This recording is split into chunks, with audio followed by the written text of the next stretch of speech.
Assalamualaikum warahmatullahi wabarakatuh. Bismillah walhamdulillah wal khairu wasyarru bimasyiatillah wassalatu wassalamu ala rasulillah sayyidina Muhammadin ibn Abdillah wa ala alihi wa sahbihi wa man tabi'ahu wa wala wala haula wala quwwata illa billah. Amma ba'd. Sebagai introduction, dengan rahmat dan kasih sayang Allah, orang-orang yang beriman itu senantiasa dipanggil untuk melakukan ketaatan. Yang pertama ada panggilan harian, itu dipanggil 5 kali dalam sehari semalam untuk mendirikan sholat fardu. Hayya 'alas shalah. Muadzin melakukan adzan itu lambayan Tuhan. Hayya 'alal falah. Mari kita mencari kebahagiaan, mencari keuntungan. Itu lambayan Tuhan supaya kita tunaikan, di mana dalam sehari semalam Allah panggil sebanyak 5 kali waktu. Saudara sekalian, panggilan yang kedua adalah panggilan mingguan, khusus untuk kaum lelaki. Dipanggil pada hari Jumat untuk mendirikan sholat Jumat. Termaktub di dalam surah Jumat ayat ke-9 sampai ayat ke-10 diterangkan, A'udzu billahi minasyaitonir rajim. Ya ayyuhalladzina amanu idza nudiya lis-shalati min yaumil jum'ah fas'au ila dzikrillahi wa dzarul bai'. Dzalikum khairul lakum in kuntum ta'lamun. Wahai orang-orang yang beriman, apabila kamu dipanggil pada hari Jumat untuk mendirikan sholat Jumat, fas'au ila dzikrillah, hendaklah kamu segera ingat Allah, wa dzarul bai', dan tinggalkan jual beli. Yang menjual juga berhenti, yang membeli juga berhenti. Jika kamu mengetahui, fa idza qudiyatis shalatu fantashiru fil ardi wabtaghu min fadlillah wadhkurullaha katsiran la'allakum tuflihun. Ini yang ke-10, ayat ke-10 daripada surah Jumat.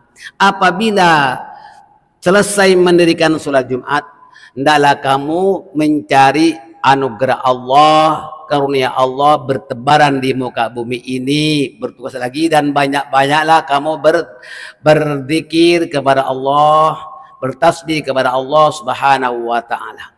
Ini panggilan yang kedua. Ada panggilan tahunan. Ini panggilan tahunan ini agak-agak apa ya? Setahun dipanggil. Puasa.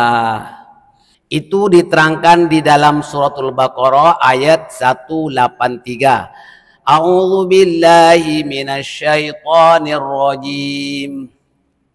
Ya ayyuhalladzina amanu kutiba alaikumus shiyamu kama kutiba alal ladzina min qablikum la'allakum tattaqun ayyaman ma'dudat.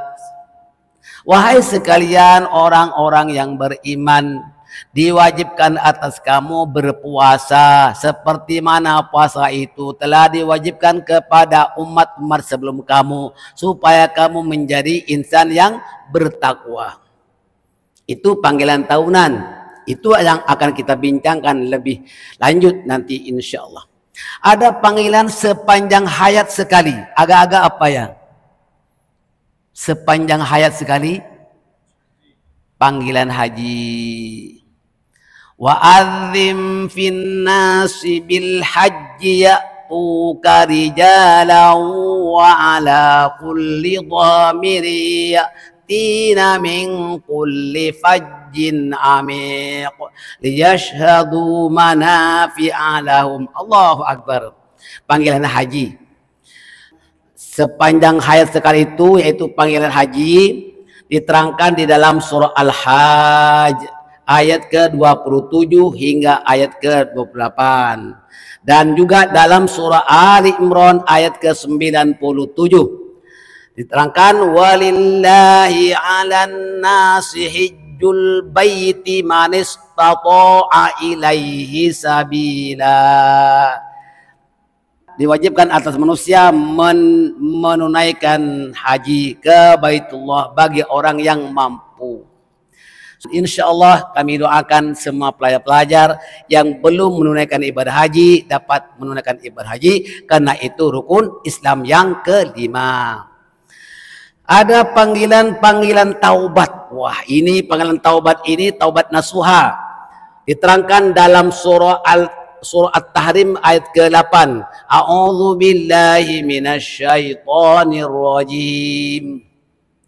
Ya ayyuhalladzina amanu tubu ilallahi taubatan nasuha asa rabbukum ayyukaffiru ankum sayyiatikum wa yudkhilakum jannatin tajri min tahtihal anhar. Wahai sekalian orang-orang yang beriman, bertaubatlah kamu kepada Allah dengan taubatan nasuha. Mudah-mudahan Tuhanmu akan menghapuskan kesalahanmu dan memasukkan kamu ke dalam surga yang mengalir di bawahnya sungai-sungai.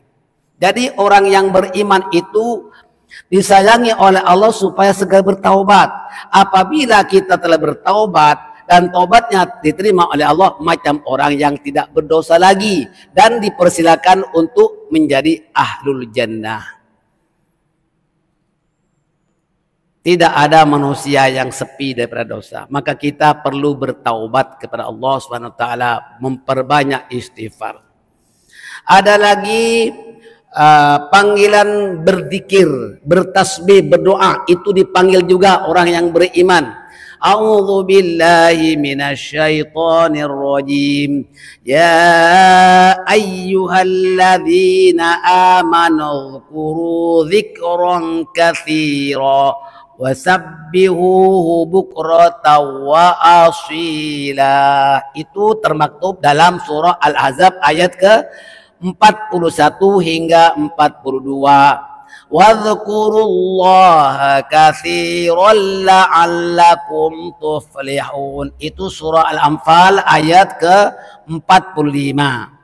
Di mana wahai orang-orang yang beriman, berzikirlah kepada Allah dengan zikir sebanyak-banyaknya dan bertasbihlah kamu pagi dan petang, dan ingatlah kamu kepada Allah, berzikirlah kepada Allah katsiran la'allakum tuflihun, dengan zikir yang banyak supaya kamu menjadi orang yang beruntung. Agar jiwa orang-orang yang beriman itu merasa tenang, hendaklah kita banyak berzikir. Alladzina amanu wa tatma'innu qulubuhum bi dzikrillah. Ala bi dzikrillahi tatma'innul qulub. Surah Ar-Ra'd ayat ke-28. Wahai orang-orang yang beriman itu dan hati mereka selalu berzikir kepada Allah dan merasa tenang hatinya karena sebab berzikir kepada Allah. Ala bidzikrillahi tatmainnul qulub. Ingatlah, dengan berzikir kepada Allah jiwa orang yang beriman itu hatinya akan tenang. Jadi kita kalau dalam keadaan sedih, dalam keadaan susah, banyak-banyak berzikir. Insya Allah itulah pencuci hati hendaklah kita banyak berzikir. Saudara sekalian, ada lagi panggilan kurang satu, yaitu panggilan apa? Panggilan bersedekah.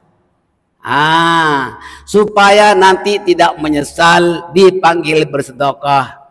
Orang-orang yang tidak bersedekah akan menyesal sehingga minta ditangguhkan ajalnya. Dalam surah Al-Munafikun ayat ke-10 hingga ayat ke-11. A'udzu billahi minasyaitonir rajim. Wa anfiqu mimma razaqnakum min qabli ayyatiya ahadakumul maut fayaqula rabbi laula akhartani ila ajalin qaribin fa'asaddaq wa akum minas salihin. Hendaklah menafkahkan sebagian rezeki yang Allah berikan kepada kamu, yakni bersedekah. Min qabli ayyatiya ahadakumul maut, sebelum orang itu mati. Jangan tunggu mati mau bersedekah. Kita masih sehat-sehat, banyak-banyak bersedekah. Fayaqula rabbi laula akhartani ila ajalin qarib. Orang yang kurang bersedekah pada saat dia nazak minta ditangguhkan ajalnya supaya dapat bersedekah dan supaya menjadi orang soleh. Bukan orang itu minta ditangguhkan ajalnya untuk pergi haji, untuk pergi umroh, bukan, tetapi karena kurang bersedekah. Maknanya sedekah itu menjadi pedoman bagi kita semuanya, banyak-banyak bersedekah supaya kita nanti seseorang itu berada di bawah naungan sedekahnya. Ya, diterangkan dalam hadis Nabi, al-mar'u fi dhilli sadaqatihi yaumal qiyamah. Seseorang itu akan berada di bawah naungan sedekahnya, dan sedekah itu dapat tolak bala dan dapat selamat daripada bahangnya dalam kubur. Seseorang itu dalam kubur panas karena banyak bersedekah, maka dalam kubur itu tidak panas daripada bahangnya. Kubur. Itulah saudara sekalian, tinggal satu saja, yaitu ini bukan hanya untuk orang yang beriman, tetapi panggilan untuk semua. Yaitu panggilan apa agak? Jamaah ingat tak? Apa panggilan yang mesti? Apa itu? Yang pasti itu mati. Ya kan? Ini panggilan bukan hanya untuk orang yang beriman. Kullu nafsin dha'iqatul maut. Tiap-tiap jiwa pasti mengalami mati. Wa innama tuwaffawna ujurakum yaumal qiyamah. Dan sesungguhnya pahala kamu akan disempurnakan pada hari kiamat. Kalau ada di antara jamaah berkat bersedekah, berkat belajar, kemudian dapat pahala, itu cengkram sedikit saja. Yang betul-betul pahala adalah di hari kiamat. Siapa yang diselamatkan, faman zu'ziha 'anin nari wa udkhilal jannata faqad faz. Siapa yang diselamatkan dari api neraka dan dimasukkan ke dalam surga, faqad faz, sungguh dia beruntung. Wa mal hayatud dunya illa mata'ul ghurur. Tidak lain kehidupan dunia ini melainkan memperdayakan. Allahu Akbar. Yang pasti itu mati, dan kita sendiri tidak tahu bila masanya. Bila masa mati, time-nya kita tak tahu. Kita yang jelas mati, tapi itu tetap menjadi rahasia Allah Subhanahu wa ta'ala.